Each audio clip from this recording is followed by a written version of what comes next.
Si alguien te dijera que en plena reunión familiar, tu nuera se pondrá de pie para anunciar que tú estás embarazada a los 60 años, ¿cómo reaccionarías? Ridículo, ¿verdad?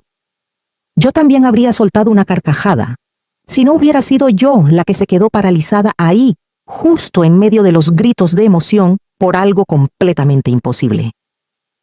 Pero 3 semanas después, fui yo quien les cobró cada segundo de aquella humillación. ¿Adivinas qué pasó después de ese anuncio? ¿Alguna vez viviste algo así? Cuéntamelo en los comentarios. Y empecemos esta historia. Todo ocurrió en la tarde del aniversario número 40 de mi boda con Luis Márquez. Él había fallecido hace 6 años, pero yo quería honrarlo de una forma que realmente significara algo. Nuestra casa Márquez en Ciudad de México estaba repleta de familiares. El aroma del pay de manzana de tía María se mezclaba con el olor a madera vieja del piso. El ambiente era cálido, familiar. Y por un instante pensé que estaba bien, que la vida por fin se sentía ligera. Fue entonces cuando me puse de pie para compartir la decisión que llevaba meses guardando. Para honrar la memoria de Luis, dije con voz serena: he decidido donar una parte importante de mis bienes para crear una beca con su nombre. Una beca para jóvenes de medicina con recursos limitados. La familia rompió en aplausos. Tía María tenía los ojos vidriosos. Yo sentí que por fin respiraba. Pero cuando miré hacia mi nuera, Clara Montiel, noté que ella no aplaudía. Solo miraba fijamente a mi hijo Luis Alberto con una mirada fría y calculadora. Él asintió apenas con el rostro tenso. Ese segundo bastó para despertarme una inquietud conocida, como la calma rara antes de una tormenta. Y entonces Clara se levantó. La sonrisa radiante volvió a su cara como si nada hubiese pasado. Alzó su copa, y de alguna manera su presencia hizo que la sala entera quedara en silencio. Siempre tuvo ese don. ¡Qué gesto tan hermoso, suegra!, dijo con una voz limpia, dulce. Y aprovechando esta ocasión tan especial, quiero anunciar algo aún más importante en nombre de mi suegra. Remarcó más importante con una sutileza venenosa, como si mis palabras hubieran sido poco relevantes. Sentí el mal presentimiento crecer dentro de mí. Se acercó, puso su mano en mi hombro. Su toque estaba helado, aunque su sonrisa seguía cálida. Miró a todos como actriz arriba del escenario y proclamó clara, segura, sin titubeos: mi suegra está embarazada. El silencio cayó sobre la sala como un vidrio que se rompe sin hacer ruido. Esta vez no era atención, era shock puro. Yo, 60 años. Mi esposo, muerto hace 6. Me quedé petrificada. El tenedor se me resbaló de la mano y golpeó el piso con un sonido metálico que me sacudió el pecho. 3 segundos, solo 3 para intentar recuperar el aliento. Abrí la boca para negar, pero ya era demasiado tarde. «¡Dios mío!», gritó tía María. «Es un milagro, tío Roberto», siempre tan racional, balbuceó. «No lo creo, pero qué maravilla del Señor». Los sobrinos sacaron sus celulares para grabar. La sala se convirtió en un caos de voces, preguntas y exclamaciones. Nadie dudó. Era tan absurdo que la única explicación posible en sus mentes era un milagro. Y en medio de toda esa euforia nadie recordó mi beca. La obra maestra de teatro de Clara había surtido efecto. «No, Clara, ¿qué estás diciendo? Yo no...». Intenté hablar, pero mi voz se perdió bajo el ruido. Ella apretó suavemente mi hombro, se inclinó hacia mí y sonrió con una ternura que olía a veneno. «¿Verdad, suegrita? Usted no quiso decir nada por pena. Yo sé cómo es usted tan humilde. Pero una noticia así hay que compartirla». Acababa de convertir mi negación en timidez ridícula. Perfecto, impecable. Si yo insistía que era mentira, quedaría como una anciana avergonzada de un embarazo tardío. Me dejó muda. Pensé, ¿qué está pasando en mi propia casa? Todos voltearon hacia mi hijo. Luis Alberto estaba pálido como el yeso, los puños apretados, respirando hondo, como alguien a punto de desmayarse. Y con una voz reseca, temblorosa, dijo: «Sí, es verdad.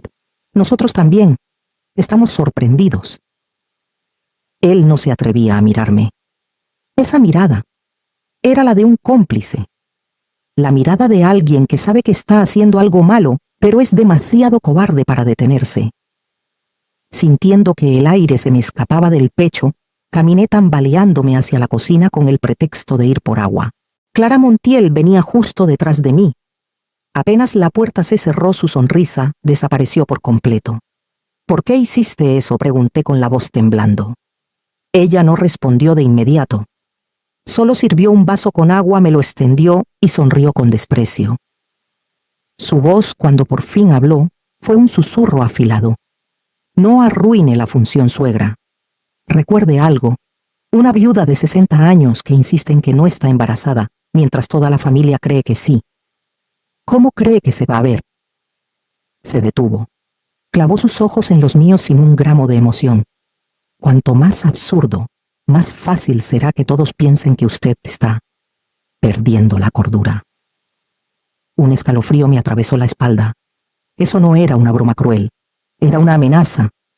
Ella quería anularme, borrarme como persona, volverme inofensiva. Regresé a la sala con el corazón pesado, casi arrastrando los pies. Vi a mi hijo Luis Alberto inclinado sobre su celular sin levantar la mirada. Me quedé detrás de él sin querer y de reojo alcancé a leer la pantalla todavía encendida. El mensaje venía de C. «Ya quedó, avísame». Luis Alberto escribía con los dedos temblorosos: «Todo bien». Mamá no se atrevió a decir nada. Levanté la vista. Desde el otro lado de la sala, Clara atrapó mi mirada. Me sonrió con una mueca ladeada victoriosa, como quien acaba de completar un truco sucio y sabe que nadie puede desenmascararlo. La familia lloraba de emoción, y mi hijo y mi nuera se reían a espaldas de una viuda de 60 años. Todavía no entendía con exactitud por qué lo hacían, qué ganaban con esta humillación absurda. Pero sí sabía una cosa: esa mirada fría que Clara me lanzó cuando anuncié el fondo de becas, y su amenaza disfrazada de sonrisa, estaban conectadas. Aquello no era un chiste, ni un malentendido, ni un impulso infantil. Era un plan, una obra montada cuidadosamente, y yo era el único objetivo. Pero ¿de verdad lograrían su cometido, o sería yo quien les enseñara que eligieron a la persona equivocada para manipular? Quédate conmigo hasta el final, para saber lo que ocurrió después, porque lo que venía apenas estaba comenzando. Esa noche, después de que los familiares se marcharon, la casa Márquez se volvió inmensa y silenciosa de una forma casi insoportable. Las risas y conversaciones de hacía unos minutos aún flotaban en el aire, pero para mí ya no eran recuerdos agradables, sino fragmentos de vidrio filosos, dispersos y fríos. Observé el montón de platos sin lavar, las migas de pay de manzana esparcidas sobre la alfombra, el mantel arrugado por tantas copas y tantos platos que habían pasado por encima. Otros años yo misma habría recogido todo para conservar un poco del calor familiar. Pero esa noche simplemente no tenía fuerzas. Mis piernas estaban débiles, como si hubiera atravesado una tormenta que nadie más había visto. Subí las escaleras arrastrando los pies. Cada escalón pesaba como si me añadiera un año más encima. Aquella noche casi no dormí.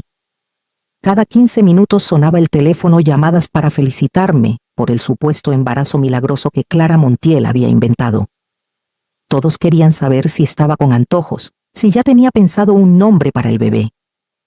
Se reían, me hacían bromas, hablaban con emoción, y yo solo podía responder con voz mínima: «Estoy un poco cansada. Gracias». Y colgaba antes de que la garganta se me cerrara por completo. ¿Cómo podía explicar algo así? ¿Cómo decir que mi nuera me había convertido en una burla? ¿Quién lo creería si yo misma apenas podía creerlo, aún siendo la persona que estuvo ahí inmóvil, mientras 40 personas se reían sin darse cuenta de que estaban riéndose de mí? Apenas amanecía cuando la puerta de mi habitación se entreabrió. Clara entró con un vaso de leche caliente en la mano. La escena fue tan extraña que me sobresalté. Ella jamás hacía eso. En los 3 años que había vivido conmigo, casi nunca se había preocupado por mí. Yo era como una sombra envejecida, rondando por la casa, cocinaba, limpiaba, veía televisión en un rincón sin que nadie me preguntara qué estaba viendo. Ella pasaba junto a mí como si yo fuera invisible. Me acostumbré a esa indiferencia.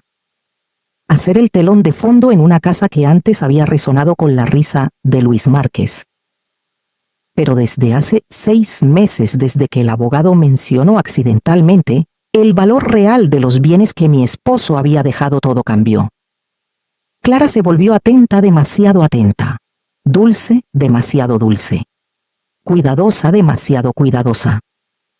Me preguntaba si estaba durmiendo bien, me llevaba fruta a la habitación, se paraba detrás de mí cuando servía té, como si temiera que lo derramara. Toda esa cortesía no me hacía sentir acompañada. Me helaba la espalda. Y esa mañana, cuando colocó el vaso de leche en la mesita, como si fuera una nuera ejemplar, supe que algo no estaba bien. Suegra. Lamento lo de ayer, dijo con una voz suave, casi como un susurro. Solo quería hacer la reunión más alegre. No pensé que todos lo creerían de verdad. Dejé la taza que tenía en la mano sobre el platito. El sonido seco de la porcelana chocando llenó la habitación como un golpe. La miré directo a los ojos. ¿Una broma? ¿Te parece una broma ponerte frente a 40 personas y anunciar que tu suegra, con 60 años, está embarazada? No levanté la voz. No lo necesitaba. Cada palabra cayó como una piedra. El rostro de Clara tembló apenas, pero recuperó la compostura enseguida. Yo no imaginé que lo tomarían tan en serio, murmuró. Toda la noche contesté llamadas sin saber qué decir. ¿Tú tienes idea de lo que fue eso? Pregunté con un tono sereno pero helado. Ella apartó la mirada.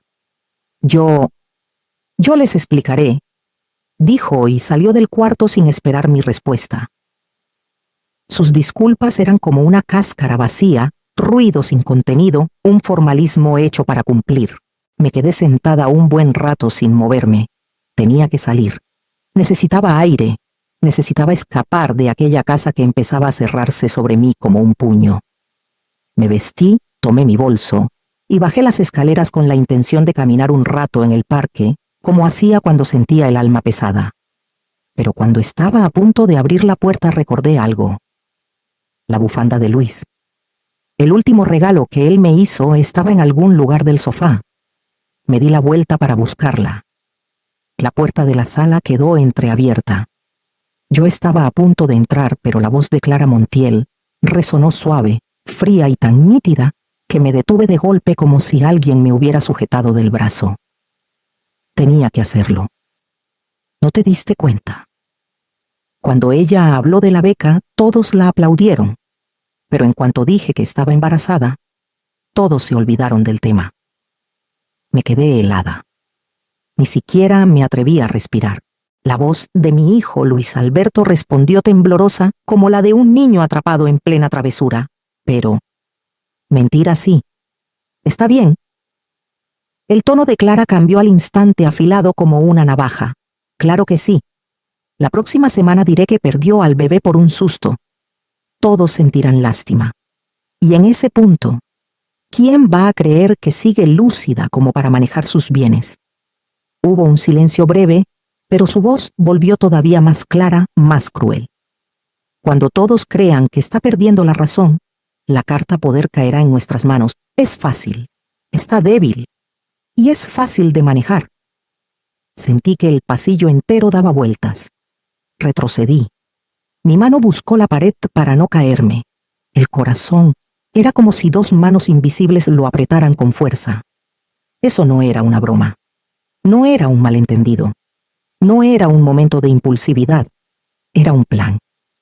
Un plan calculado, construido paso a paso, con cada mirada, cada gesto falso, cada palabra dulce que Clara me había lanzado durante meses. Incluso el vaso de leche tibia que me llevó por la mañana. Todo formaba parte del mismo guión, convertirme en una anciana confundida. Yo no era su suegra. Era su objetivo. Dejé de lado la idea de ir al parque. Subí a mi habitación, cerré la puerta con seguro y me dejé caer contra el piso frío. Todo mi cuerpo temblaba. No de frío, sino de la brutal certeza de que ya no era la madre en aquella casa. Solo era un obstáculo que querían borrar en silencio. Tomé el teléfono. Marqué el número que conozco mejor que mi propia fecha de nacimiento. Bueno, una voz masculina grave tan familiar que casi me hizo llorar. Marco. Intenté mantener la calma, pero mi voz tembló. Soy yo. Estoy en peligro. Necesito que me ayudes. Y en ese mismo instante lo supe, la farsa de ellos había terminado. Y mi guerra apenas acababa de comenzar. No imaginaba que unas horas después sería la misma Clara quien tocaría a la puerta de mi habitación, con una sonrisa aún más aterradora que la amenaza que había susurrado la noche anterior. La llamada con Marco Márquez fue breve. Yo no lloré, no me desahogué, no exageré nada. Simplemente le conté la verdad con una frialdad quirúrgica, como si estuviera reportando un incidente, y no el derrumbe de mi propia vida. El silencio al otro lado me bastó para saber que mi hermano entendía la gravedad del asunto. Hermana, escúchame bien. Su voz se volvió dura sin el tono juguetón de siempre. No puedes enfrentarlas directamente. No debes demostrar que escuchaste nada. Si lo haces, solo acelerarán su plan. Buscarán cualquier pretexto para probar que estás perdiendo la cordura. Entonces, ¿qué hago? Susurré como si mi voz pudiera quebrarse. Tienes que jugar su juego, dijo Marco firme. Desde este momento acepta el papel que ellas creen que tienes. Conviértete en la señora confundida que supuestamente acaba de descubrir que está embarazada. Deja que piensen que caíste en la trampa. Solo cuando bajen la guardia, podremos cambiar las piezas del tablero. Colgamos. Me quedé sentada en la orilla de la cama sin mover un músculo. El consejo de Marco era tan aterrador como inevitable. Para sobrevivir en mi propia casa, debía tragar mi indignación y ponerme una máscara. Ya no era una cuestión de orgullo, era una cuestión de existencia y de lucidez. Respiré profundo, abrí la puerta del cuarto y salí. En el comedor, Clara Montiel y Luis Alberto estaban sentados frente a sus platos. Al verme, ambos tuvieron un pequeño sobresalto. Me acerqué despacio, forzando una sonrisa tímida. Estuve pensando, dije con una vacilación perfectamente calculada. Lo del embarazo. Al principio me dejó en shock, pero quizá es voluntad de Dios, un regalo que su papá me envía desde el cielo. Vi cómo los hombros de mi hijo se relajaron de inmediato. Él realmente creyó que yo había aceptado aquella mentira absurda. Clara me observó con desconfianza unos segundos, hasta que vio justo lo que quería ver: sumisión. Entonces sonrió una sonrisa victoriosa que conocía demasiado bien. Sabía que lo entendería, suegra, dijo con un tono meloso. Ya verá que todo saldrá bien. Ese día comenzó mi actuación. Por las mañanas fingía náuseas y decía que tenía malestares del embarazo. Clara me preparaba atolito de jengibre con toda la dulzura de alguien que quiere quedarse con tu alma. Luis Alberto, nervioso, preguntaba si quería ir al médico. No, hijo, leí que es normal. En los primeros meses, contestaba yo, mientras escondía en mi cuarto un cuaderno diminuto donde registraba cada detalle, cada frase, cada manipulación. Cuando Clara casualmente escondió mis lentes de lectura, yo no me enojé. Caminé por toda la casa con aire perdido, hasta que ella los descubrió en la canasta de ropa sucia. «Ay, suegra, qué distraída está últimamente», dijo con risa suave. «Sí. Debo haberlos olvidado», respondí, y anoté otro punto en la lista de sus tácticas. Mi vida se volvió una obra de teatro con 2 actos. De día yo era Elena Márquez, la viuda de 60 años, supuestamente viviendo un milagro, y cada día más confundida, débil, vulnerable, totalmente dependiente del cuidado de mi nuera y mi hijo. De noche, cuando todos dormían, yo me transformaba en otra persona. Me sentaba en la oscuridad escribiendo con mano firme cada mentira, cada gesto, cada plan oculto. El cuaderno escondido bajo la tabla floja del piso crecía como un archivo silencioso, un testigo de que estaba más cuerda que nunca. Comencé también a observar el pasado de Clara con ojos distintos. Ella era demasiado discreta, Nunca hablaba de su familia, nunca mencionaba a sus padres. Cuando le pregunté alguna vez respondió que habían muerto jóvenes y que la había criado un pariente lejano. Demasiado perfecto, demasiado pulido. Una tarde, mientras limpiaba la bodega de la casa, encontré una caja vieja con recuerdos de la Universidad de Luis Alberto. Dentro había fotos, boletos de conciertos, cartas. Y una foto que me congeló la sangre. Luis Alberto y Clara sonriendo en una fiesta. Y detrás de ellos, una mujer mayor con una expresión dulce, casi maternal. Yo nunca la había visto. Le di vuelta a la foto. Había una frase escrita a lápiz casi borrada: Luis, Clara y la tía Ana 2017. ¿Tía Ana, no que había crecido con parientes lejanos? ¿Por qué mi hijo jamás mencionó a esta mujer? Sentí como una pieza nueva encajaba en el rompecabezas oscuro que Clara llevaba años construyendo. ¡Bah! Ahí supe que aquella mujer, doña Ana Rivera, podía ser la clave para destruir la versión perfecta de Clara. Guardé la fotografía con sumo cuidado. Era solo una pieza pequeña, pero algo en mí decía que podía ser decisiva. Le envié un mensaje a Marco Márquez. Búscame por favor a una mujer llamada Ana. Puede ser familiar o alguien que haya criado a Clara. Esa noche no pude dormir. Me quedé mirando fijamente la oscuridad, sintiendo cómo una sombra pesada se cernía sobre mi casa y sobre mi vida. Clara Montiel no era una oportunista común, no. Ella escondía algo serio, algo sucio. Y yo lo sabía. Si quería ganar esta partida, no bastaba con desenmascarar su plan actual. Tenía que ir más lejos. Tenía que excavar en los rincones más oscuros de su historia, en esos secretos que ella había hecho hasta lo imposible por enterrar. Secretos que tarde o temprano iban a salir a la luz. Guardé la foto en medio de mi cuaderno de notas y escondí ambos debajo de la tabla floja del piso. No era solo una fotografía. Era una pregunta, un arma que aún no sabía cómo usar. Seguí interpretando mi papel, pero ahora cada sonrisa y cada palabra tenía un propósito distinto. Observar a Clara Montiel, buscar cualquier grieta que revelara algo sobre aquella mujer misteriosa. Pasaron unos días antes de que Marco me llamara de nuevo. Su voz ya no tenía ese tono juguetón de siempre. Sonaba seria, tensa. Hermana, tengo noticias, dijo. La mujer llamada Ann, su nombre completo es Ana Rivera. Ella sí fue quien adoptó a Clara. Pero hay algo raro. Hace como 3 años vendió de repente su departamento en Residential Northwood, en Naucalpan, y prácticamente desapareció.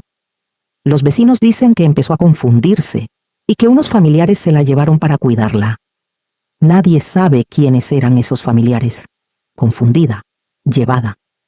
Esas palabras se incrustaron en mi mente como fragmentos de vidrio. El guión me resultaba peligrosamente familiar.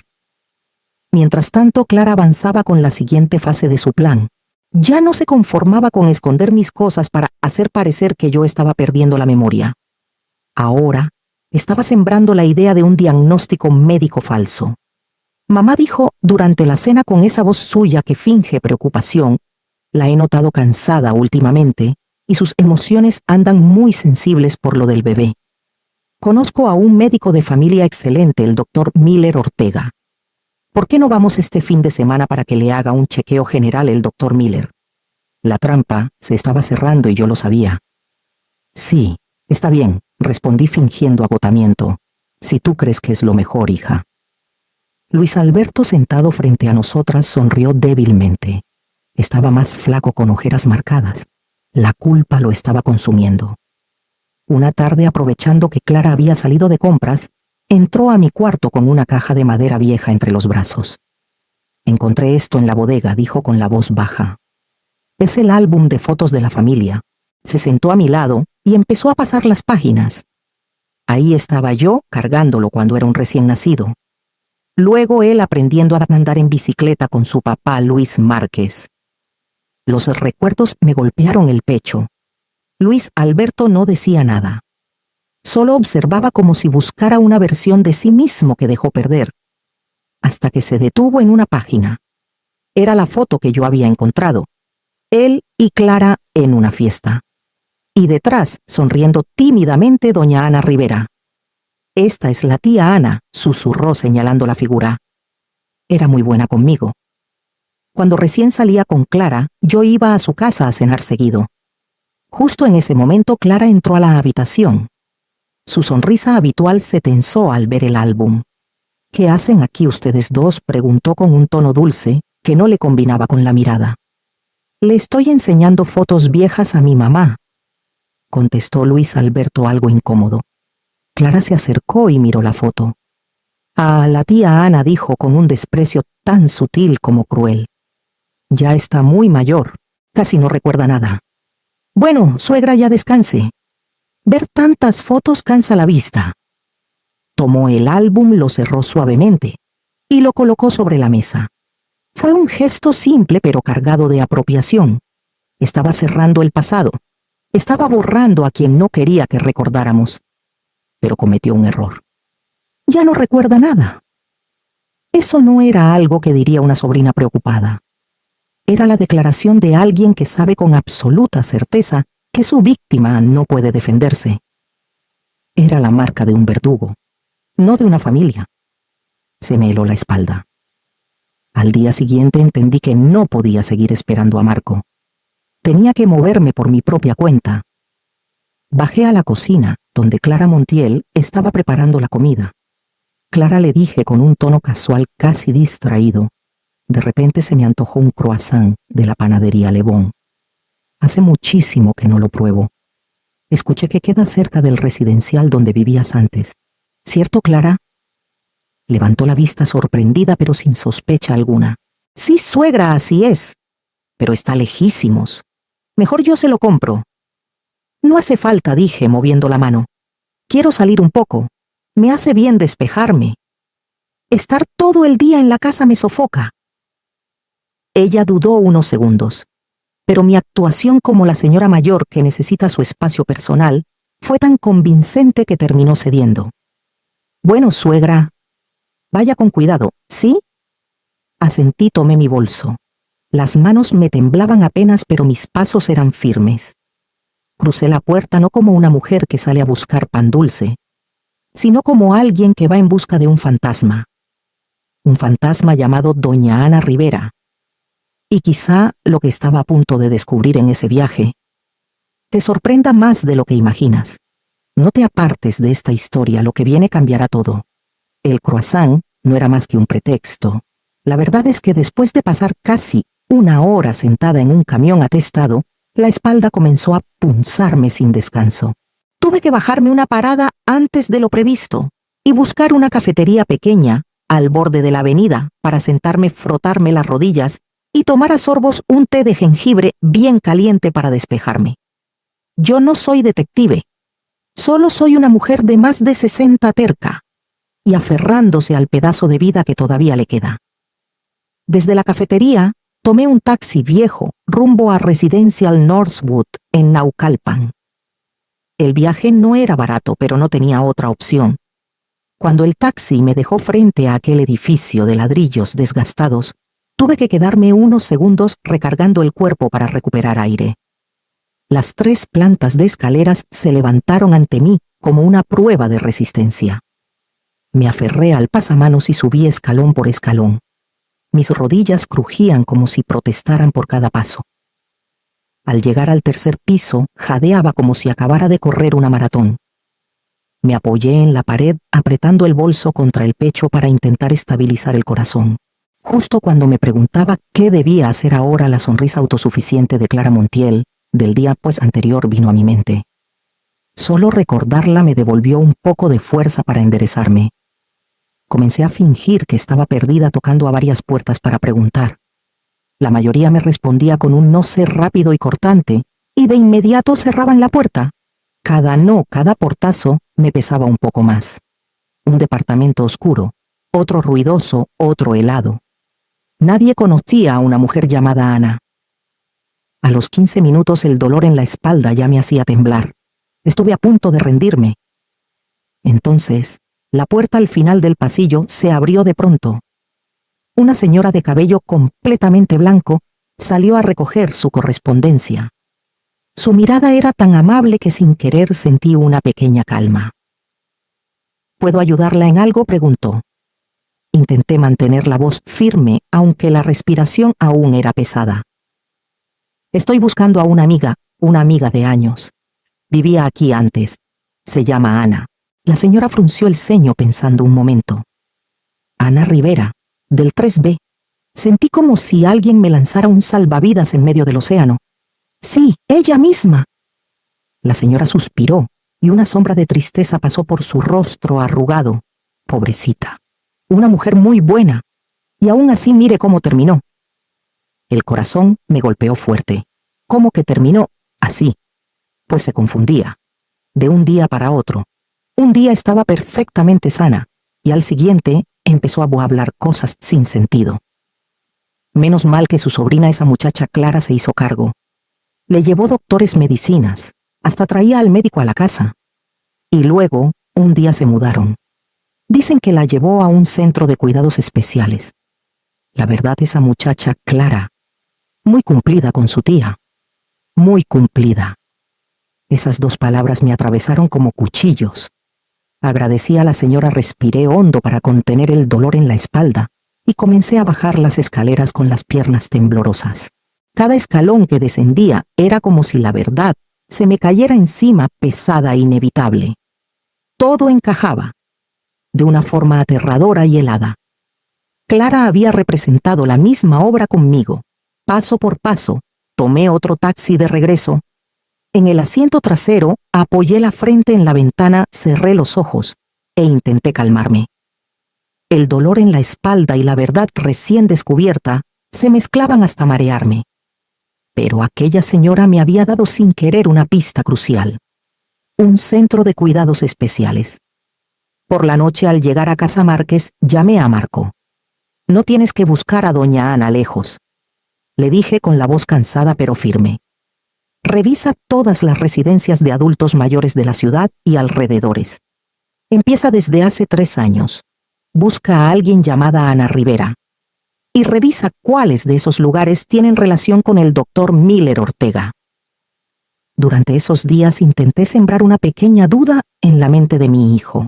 En la cena, con la voz lo más suave posible, le dije: hoy fui a Residencial Northwood. Pregunté por doña Ana Rivera, la tía de Clara. Luis Alberto levantó la vista sorprendido. ¿De verdad? ¿Cómo está la tía Ana, mamá? Los vecinos dijeron que empezó a confundirse y que se la llevaron a otro lugar. ¿No te parece extraño? Ella todavía es relativamente joven. No alcancé a terminar cuando Clara Montiel dejó caer su plato con fuerza sobre la mesa. Suegra, por favor, no hable de eso. A mí me duele muchísimo. La tía Ana estaba muy mal y yo tuve que encargarme de todo. No se angustie, no es bueno para su salud. Luego giró hacia Luis Alberto con ese tono que pretende sonar dulce, pero que en realidad dicta órdenes. ¿Ves, amor? Te lo dije. Últimamente la memoria de tu mamá está fatal. Se hace ideas que no tienen sentido. Por eso quiero llevarla al doctor Miller Ortega. Es necesario. Luis Alberto asintió de inmediato sin cuestionar nada. Sí, mamá. Clara solo está preocupada por usted. Yo dejé el tenedor sobre la mesa. Sentí un frío que no venía del aire. Había perdido. La ceguera de mi hijo era más profunda de lo que imaginé. No solo creía en su esposa, sino que utilizaba mis propios temores contra mí. Yo estaba completamente sola. 3 días después, Marco Márquez me llamó. Hermana, ya la encontré. Doña Ana Rivera está en la residencia Oakwood, en el Estado de México. Y sí, tenía razón, el doctor Miller formó parte del comité asesor del lugar. Yo sabía que no podía pedirle ayuda a mi hijo, así que mentí, le dije que iba a pasar todo el día en el club de lectura. Tomé el camión 41 hacia las afueras y el último tramo lo hice en un taxi pequeño. El trayecto fue largo. Las piernas se me adormecieron, pero el pecho me ardía como si llevara un carbón encendido por dentro. Oakwood era aún más lúgubre de lo que imaginaba: paredes envejecidas, pasillos interminables, olor penetrante a desinfectante. Fui de cuarto en cuarto preguntando, esperando, soportando miradas indiferentes, hasta que por fin la encontré. Estaba sentada en una silla de ruedas junto a la ventana mirando un punto fijo, un lugar solo ella podía ver. Sus ojos estaban vacíos como si la hubieran dejado demasiado tiempo en la oscuridad. Arrastré una silla y me senté frente a ella. Mis rodillas crujieron. «Buenas tardes», murmuré. «Soy Elena Márquez». Ninguna reacción. Respiré hondo. No le pregunté por Clara. No quise forzarla a recordar lo que quizás le dolía más que a mí. En lugar de eso le conté mi historia. Le hablé del embarazo milagroso, de los objetos que desaparecían del prendedor, que me quitaron del plan para llevarme con el doctor Miller. Le conté todo con una calma frágil, como quien abre una herida que ya no puede permitir que siga infectándose. Pasó un largo silencio. Solo se escuchaba el zumbido leve del pasillo. Y entonces los hombros de doña Ana Rivera empezaron a temblar. Las lágrimas comenzaron a deslizarse por sus mejillas arrugadas. Giró la cabeza hacia mí despacio, pero con decisión. Por un instante una chispa diminuta como un fósforo encendido en la noche brilló en sus ojos antes vacíos. Sin decir una palabra, alargó su mano delgada huesuda y tomó la mía con una fuerza sorprendente, y en ese gesto supe que ella entendía todo, y que por primera vez, después de mucho tiempo, yo ya no estaba sola. Nos quedamos así durante mucho tiempo, dos mujeres mayores, catalogadas como despistadas lúcidas a ratos, ya no tan claras tomadas de la mano, como si ese simple gesto fuera lo único que aún nos sostenía en pie. Cuando salí de la residencia Oakwood, el cielo ya estaba entre azul y gris. Tomé el último camión del día de regreso a la casa Márquez, sentándome junto a la ventana, con el bolso apretado contra el pecho, para mantener el equilibrio. La espalda me dolía tanto, que por momentos dejé de sentirla. Pero por dentro, algo completamente distinto se había encendido, una determinación nueva, fuerte, imposible de ignorar. Mi hijo podía hoy haberme dado la espalda. Podía haber elegido creerle a otra persona antes que a su propia madre. Pero yo ya no estaba sola. Había encontrado a la primera víctima de Clara Montiel. Y a partir de hoy estas dos viejas distraídas caminaríamos juntas paso a paso hasta recuperar la justicia que nos habían arrebatado. Yo no sabía que mientras abría la puerta de mi casa, esa noche allá arriba en el segundo piso, Clara estaba de pie detrás de la cortina de la ventana, observándome regresar. Y la sonrisa que tenía no se parecía a ninguna otra sonrisa suya que yo hubiera visto antes. Era una sonrisa que anunciaba que la verdadera batalla apenas estaba por comenzar. Regresé a casa cuando ya había oscurecido por completo. El último camión del día había brincado en cada curva como si quisiera desarmarse, y cada sacudida hacía que mi espalda ardiera como si me clavaran agujas. Pero lo que realmente me perseguía no era el dolor, sino el apretón de manos tembloroso de doña Ana Rivera cuando me despedí en la residencia. Un apretón débil, frágil. Un grito silencioso que llevaba años atrapado en su garganta. No podía dejarla ahí atrapada, en ese olvido impuesto. Y no podía permitir que Clara Montiel hiciera conmigo lo mismo que le hizo a ella. Apenas abrí la puerta sin siquiera quitarme en el abrigo, Clara ya estaba ahí parada frente a mí, como si hubiese estado vigilando desde hacía horas. «¿A dónde fue todo el día, suegra?», preguntó con una dulzura empalagosa, pero con esos ojos afilados que revisaban cada rincón de mi ropa, de mi rostro, buscando señales que yo no sabía si había dejado. Tragué saliva. «Te lo dije. Hoy tenía reunión del club de lectura». Así Clara arqueó los labios, esa sonrisa delgada como un hilo. «Qué bueno que llamé a la coordinadora. Dice que hoy no hubo ninguna reunión». Me quedé helada. Ella me había verificado. Había controlado mis pasos. Me había seguido sin moverse de casa. La soga se estaba cerrando. «Tal vez me equivoqué de fecha», dije, forzando la voz a sonar ligera. «A esta edad, a veces se me van las cosas». Tuve que rebajarme. Era la única forma de evitar que sospechara más. Pero Clara nunca suelta una presa. Subió detrás de mí las escaleras como una sombra pegada a mis talones. «¿Ves, Luis?», dijo al notar que Luis Alberto Márquez salía de su estudio. «Te lo dije». La memoria de tu mamá ya no anda bien. Sale todo el día y ni recuerda a dónde fue. Eso es peligroso. Luis Alberto me miró con una mezcla de preocupación y algo peor, lástima. Mamá, tal vez este fin de semana podríamos ir al médico, solo para revisar, ¿sí? No respondí. No podía. Los dos me estaban acorralando contra la pared sin una sola grieta por donde escapar. Entré a mi habitación y cerré la puerta con llave. Me senté en la orilla de la cama sintiendo la punzada en la espalda, pero ese dolor no se comparaba con la sensación de traición que me atravesaba. Mi propio hijo, creyendo todo lo que Clara decía sin cuestionar. Y yo sabía lo que venía a la cita con el doctor Miller Ortega, el hombre que Clara usaba como herramienta para fabricar el supuesto diagnóstico de demencia. Aquella noche, con las manos temblorosas, tomé el teléfono y marqué a Marco Márquez. No puedo seguir así. Susurré, la voz quebrada por el cansancio y el miedo. Necesito algo. Algo que no se pueda negar. Una prueba que haga abrir los ojos a mi hijo. Marco guardó silencio unos segundos antes de responder. Lo tenemos, dijo con un tono firme. Pero es arriesgado, mucho. ¿Estás segura? Completamente, murmuré. Ya no tengo camino de regreso. 2 días después puse en marcha el plan.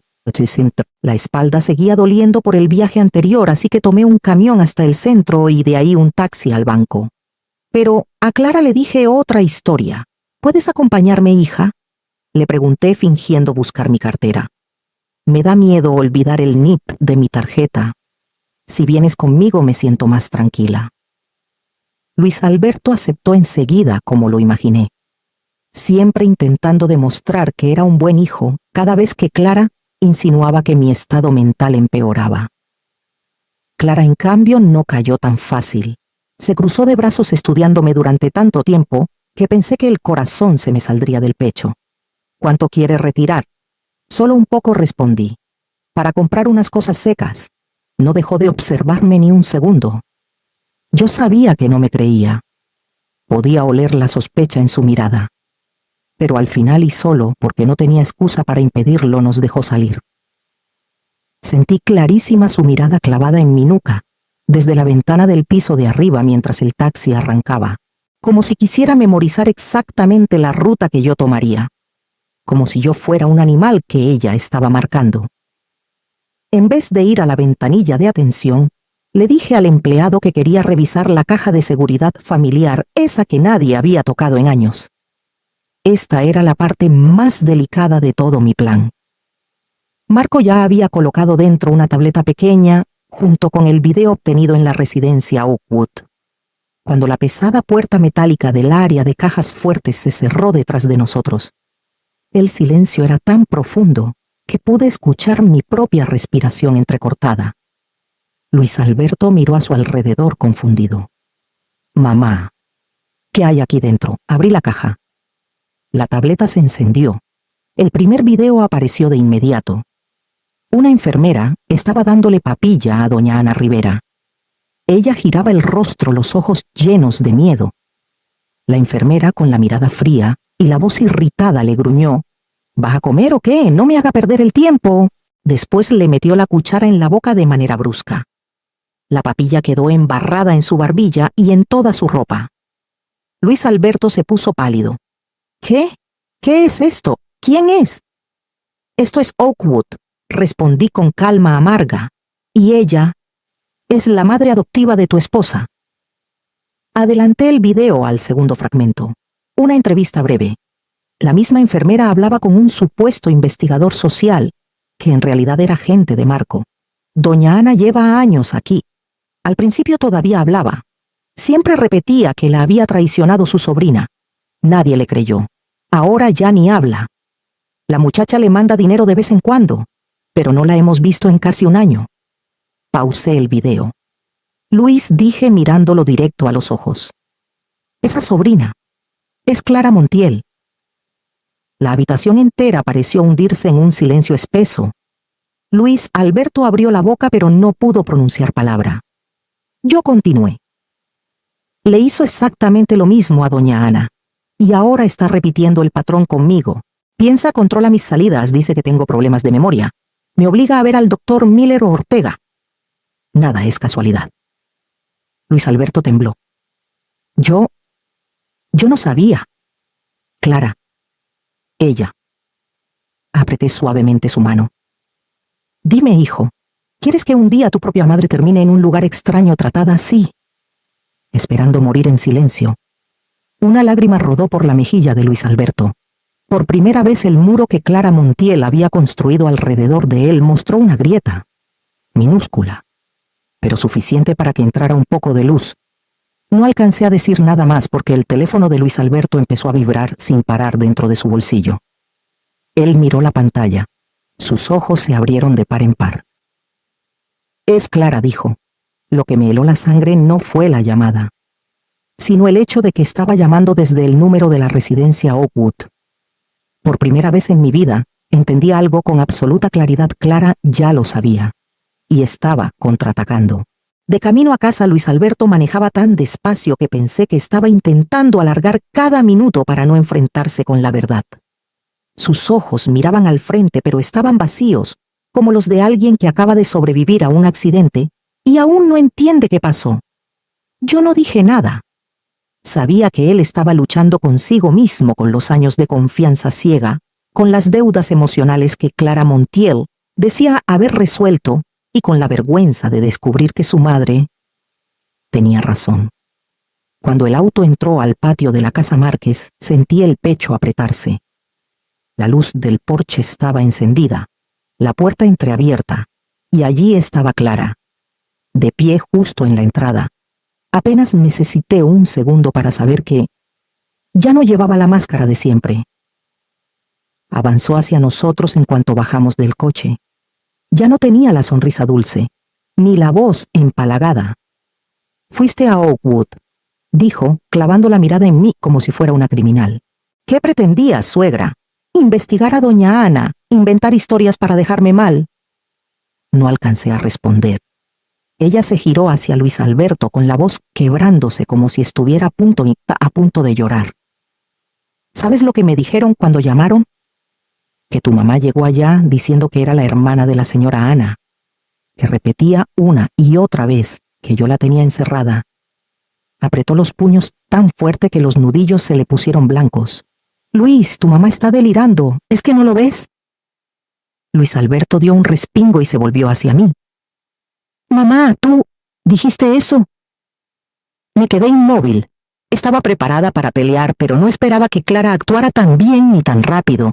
No estaba solo respondiendo, estaba tomando la delantera. «Clara, respondí despacio, yo solo pregunté».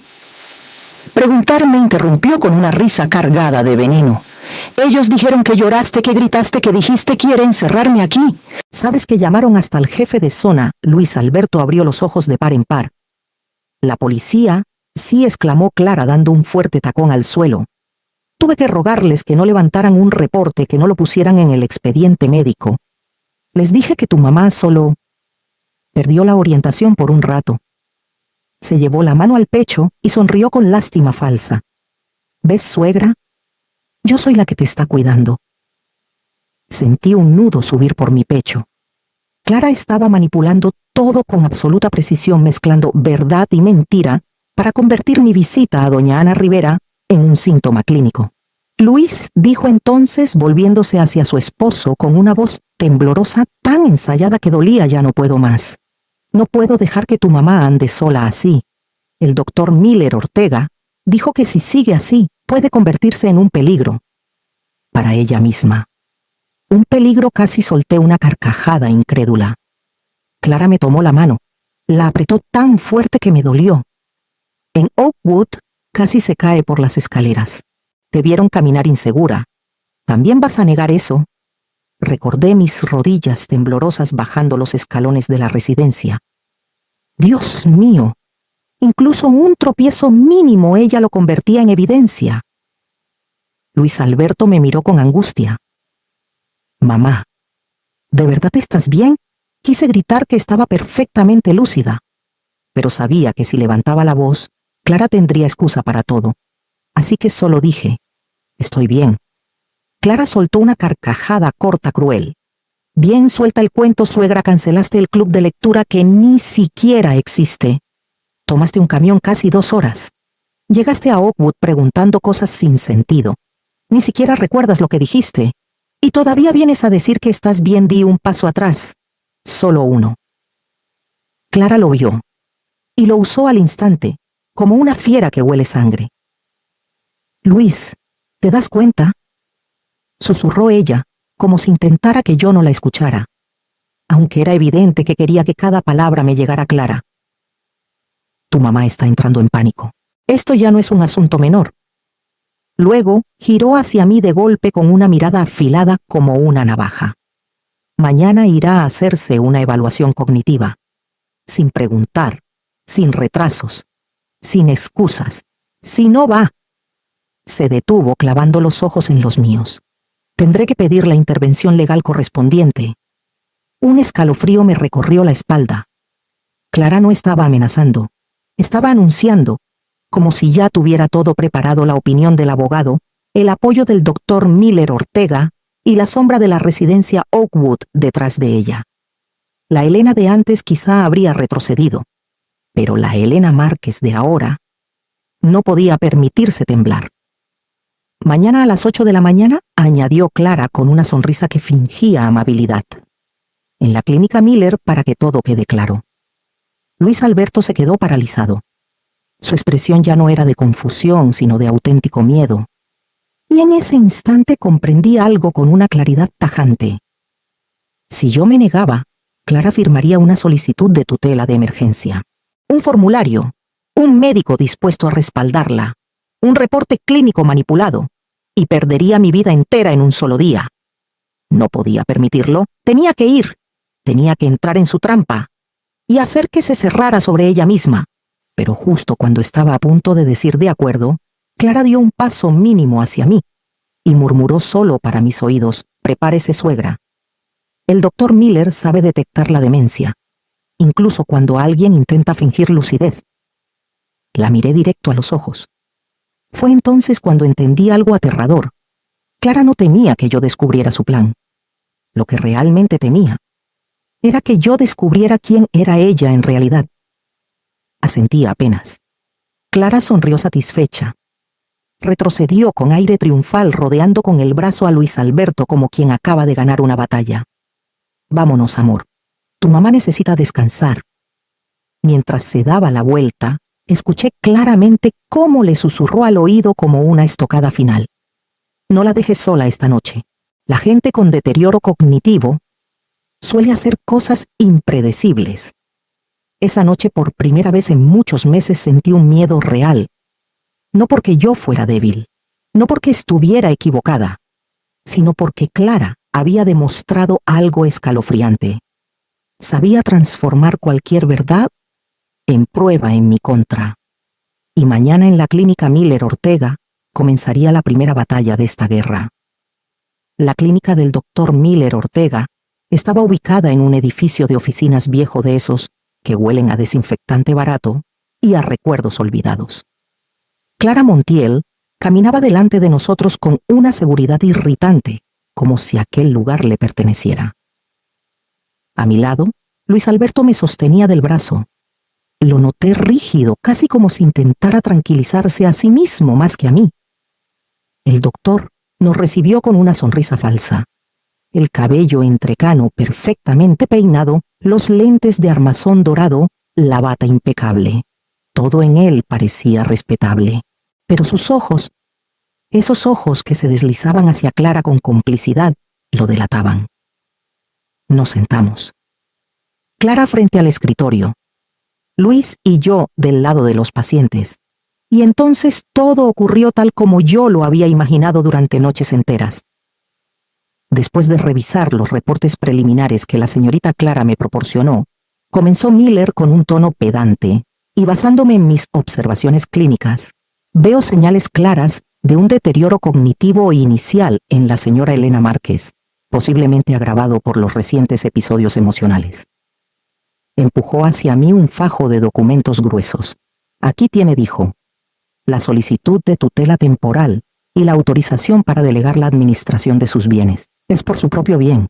Solo tiene que firmar. Clara tomó una pluma y la colocó suavemente en mi mano como si yo fuera una anciana sin voluntad.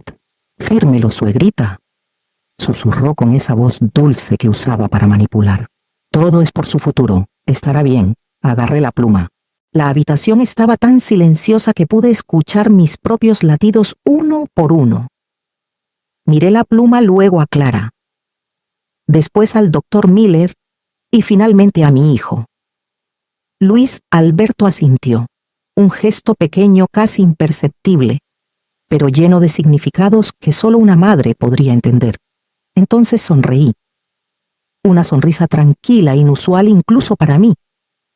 Antes de firmar dije con una firmeza que sorprendió a los tres: creo que deberíamos escuchar la opinión de una paciente anterior del doctor.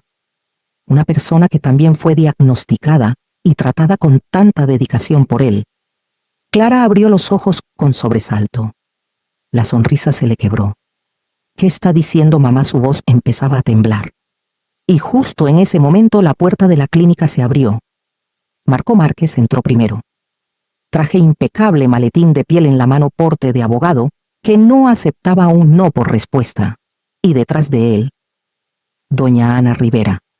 Ya no estaba en silla de ruedas, aún lucía delgada, frágil, pero estaba de pie, sostenida suavemente por una enfermera de rehabilitación que Marco había contratado. Su vestido azul claro contrastaba con su cabello plateado perfectamente peinado. Ya no era la sombra rota del asilo, era un testigo. Clara se quedó petrificada. ¿Qué hace usted aquí?», balbuceó con una voz que se quebró entre el miedo y el enojo. El doctor Miller se levantó de golpe, pálido como un fantasma. «¿Qué significa esto? ¿Quién los autorizó a entrar?». «Tenemos todo el derecho», respondió Marco con frialdad, mientras colocaba el maletín sobre el escritorio. «Y también tenemos pruebas». Doña Ana dio un paso adelante. Su mano temblaba, pero su mirada ardía con una fuerza que ni el abandono ni el maltrato habían logrado apagar.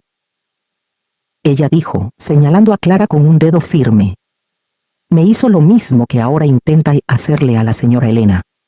Me llamó loca. Me llevó con este doctor para que firmara papeles que no entendía.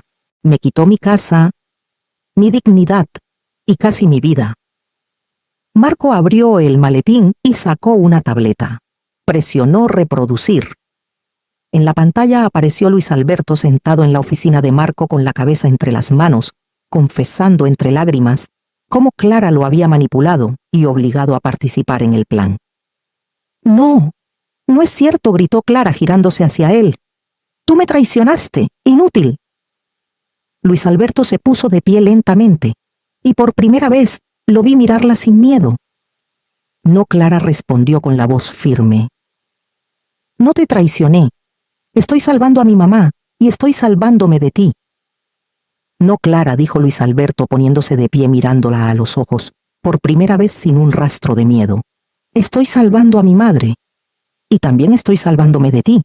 Marco Márquez colocó sobre el escritorio un nuevo fajo de documentos. Eran los estados de cuenta que demostraban cómo Clara Montiel había transferido en secreto dinero desde la cuenta de doña Ana Rivera hacia varias cuentas fantasma.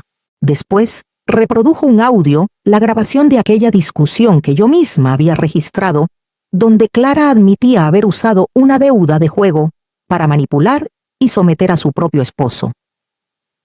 El doctor Miller Ortega se desplomó sobre la silla temblando, incapaz de sostenerse. Clara retrocedió un paso, luego otro, los ojos moviéndose frenéticamente, buscando una salida que ya no existía. Entonces la puerta de la consulta se abrió de golpe por segunda vez. Pero esta vez no era otro testigo. Eran dos oficiales de policía del Estado de México, uniformados, serios hasta los huesos. Marco había llamado antes reportando un caso de fraude activo y abuso contra adultos mayores. La señora Clara Montiel, preguntó uno de los oficiales con un tono firme e inapelable. Clara no respondió, no lloró, no gritó, solo me miró fijamente, con un odio tan profundo que parecía quemar el aire entre nosotras. Su obra había terminado. La actriz había perdido el control del guión. Y esta vez, ya no podía escribir su propio final. Cuando los dos policías se llevaron a Clara Montiel, el pasillo de la clínica Miller Ortega pareció hacerse más ancho, más vacío y más frío. Ya no quedaban los gritos que lanzó durante la evaluación psicológica, ni sus argumentos manipuladores con los que intentó llenar la cabeza de Luis Alberto, ni mucho menos aquella dulzura falsa que me mostró durante 3 años. Clara solo volteó una vez muy despacio y me miró con unos ojos tan oscuros que parecían un pozo sin fondo. No había súplica, no había rabia, solo una promesa silenciosa de odio. Una promesa que sabía que jamás tendría oportunidad de cumplir. La puerta se cerró de golpe y el aire de repente se volvió tan silencioso que parecía que todo el edificio había perdido el sonido.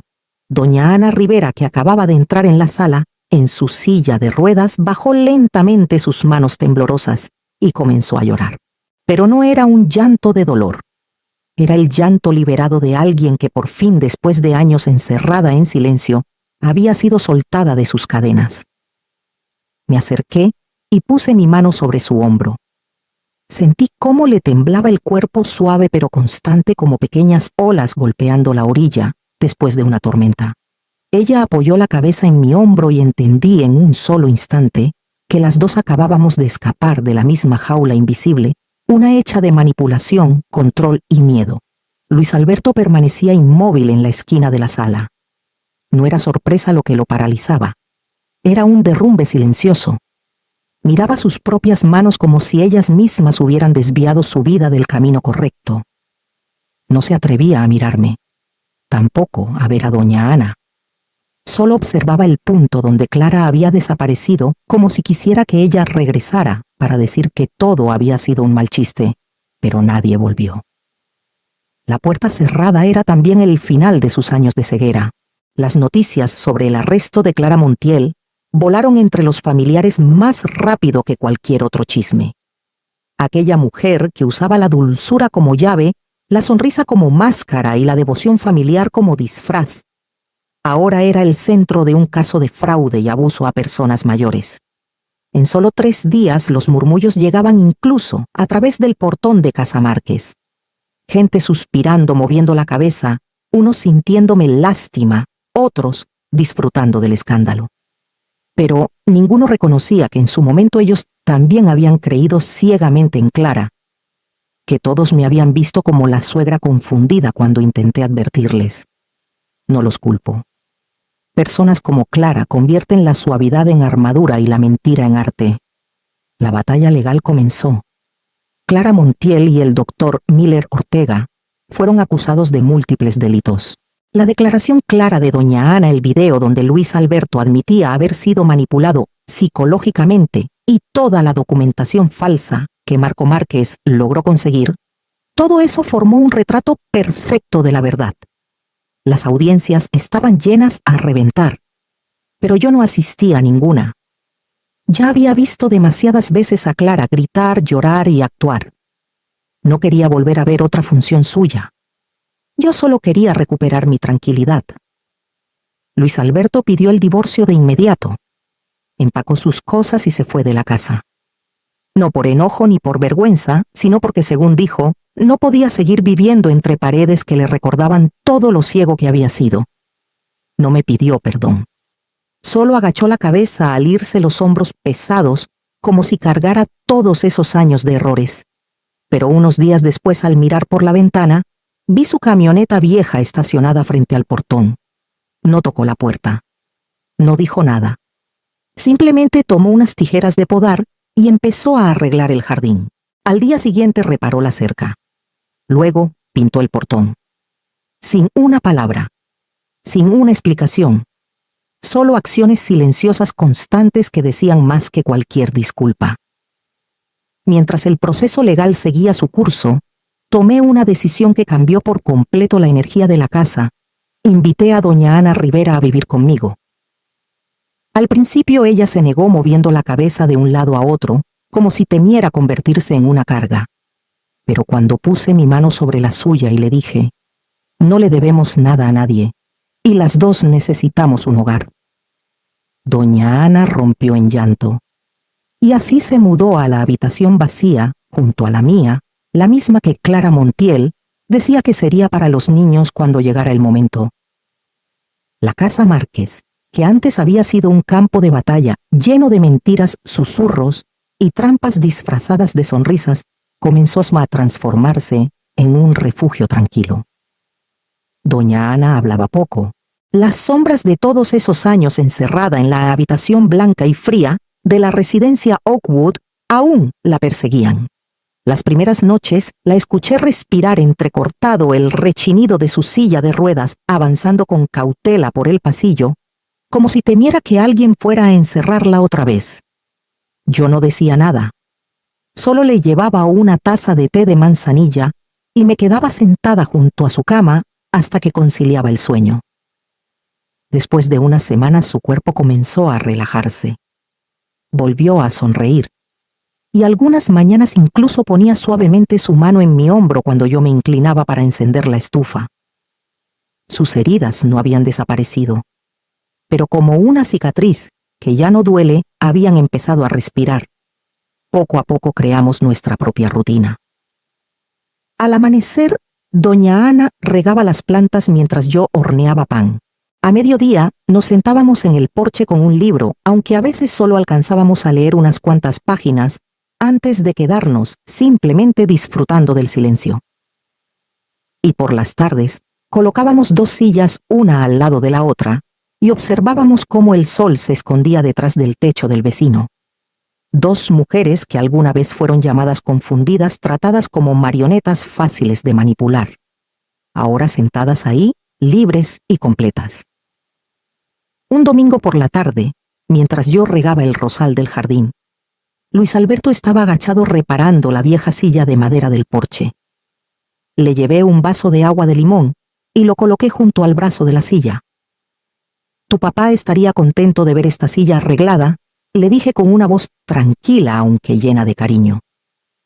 Luis Alberto levantó la mirada.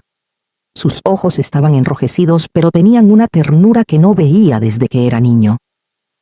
No dijo nada. Solo asintió despacio. Lo entendí sin necesidad de palabras. Ese gesto era su disculpa, y mis palabras mi perdón. Con el paso de los días, doña Ana empezó a practicar cómo escribir su nombre de nuevo. Su mano temblaba, las letras salían torcidas como las de un niño, pero jamás la había visto tan orgullosa. Una tarde me miró con voz apenas audible y dijo: «Pensé que iba a morir sin que nadie recordara mi nombre». No respondí, solo tomé su mano. A veces tomar una mano es la única respuesta que se necesita. Cuando el juicio terminó, Clara Montiel fue sentenciada. Doña Ana recibió una parte de sus bienes como compensación. Pero para mí, la verdadera victoria no estaba en la corte, ni en las cifras, ni en los documentos. La victoria estaba en el jardín de la casa donde los rosales volvían a brotar con fuerza. Estaba en las tardes silenciosas cuando doña Ana y yo nos sentábamos juntas sin necesidad de hablar, pero sintiendo el alma más ligera. Estaba en las manos ásperas de Luis Alberto, golpeando cuidadosamente la madera de la silla de su padre. Cada martillazo era un paso hacia su propia redención. Y estaba también en ese instante en que me detuve en la puerta mirando la casa que creí perdida para siempre. Ahora ya no era un campo de guerra. Era un hogar, uno reconstruido desde las cenizas con verdad, valentía, perdón y humanidad. A veces la mayor victoria de la vida no es ver caer a quien te hizo daño. Es aprender a vivir después de que la tormenta se va. Y yo, una mujer de 60 años, a la que una vez llamaron confundida, sobreviví, recuperé mi hogar, y lo más importante, me encontré a mí misma. 6 meses después del juicio, el jardín de mi casa había cambiado por completo. Los rosales que Luis Alberto había cuidado con tanta paciencia, ahora estallaban en flores rojas, firmes y radiantes. La silla de madera del porche donde doña Ana y yo solíamos sentarnos cada tarde había sido lijada y pintada de un blanco impecable. El jardín no solo era más hermoso, tenía una energía nueva, igual que las personas que vivíamos en esta casa. Doña Ana no utilizó el dinero de la compensación para comprarse un departamento nuevo. En lugar de eso, hizo algo que nadie esperaba. Se inscribió en un viaje por toda Europa. Clara me quitó 10 años de vida entre 4 paredes, me dijo la mañana previa a su partida, sosteniendo una taza de té caliente. No voy a dejar que me robe ni un segundo más.